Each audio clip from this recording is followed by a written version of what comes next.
Stop ಬಂದಾಗ ಇಳಿಯೋದಕ್ಕೆ journey ಶುರುವಾಗಿದೆ ಅಷ್ಟೇ. ಅದಕ್ಕಿಂತ ಮೊದಲೇ ಸಾಕಾಯ್ತು ಅನಿಸಿದ್ರೆ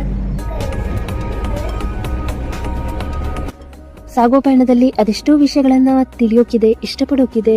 ಇವೆಲ್ಲವನ್ನು ಅನುಭವಿಸ್ಬೇಕು, ಜೀವಿಸ್ಬೇಕು. ಕೆಲವನ್ನ ಇಷ್ಟಪಟ್ರೆ ಇನ್ ಕೆಲವು ಕಷ್ಟ ಆಗ್ತಾ ಹೋಗುತ್ತೆ. ಸೊ ಜರ್ನಿ ಇದೊಂದೇ ಅಲ್ಲ, ದಾರಿ ಕೂಡ ಒಂದೇ ಅಲ್ಲ. ಏನೇ ಆದ್ರೂ ಇಷ್ಟಪಡೋ ಪಯಣ ನಮ್ದಾಗಿದೆ, ಕಷ್ಟಪಟ್ಟು ಸಾಗಿದ್ರೆ ಸರಿ. ಬಟ್ ಇಷ್ಟನೇ ಇಲ್ಲದ ಜರ್ನಿ ಬಗ್ಗೆ ಸ್ವಲ್ಪ ಅಲ್ಲಲ್ಲ ತುಂಬಾನೇ ಯೋಚನೆ ಮಾಡಬೇಕು. ನನ್ನ ಸ್ಟಾಪ್ ಬಂದಾಯ್ತು ಹಾಗಂತ ಹೊಸ ಜರ್ನಿ ಶುರು ಆಗುತ್ತೆ. ನನಗಿಷ್ಟವಾಗಿದ್ದು ಲೈಫು ಇಷ್ಟೇನಾ? ಇನ್ನೂ ಇದೆ. ಖುಷಿಯಾಗಿರಿ. ನಾಳೆ ಸಿಗೋಣ.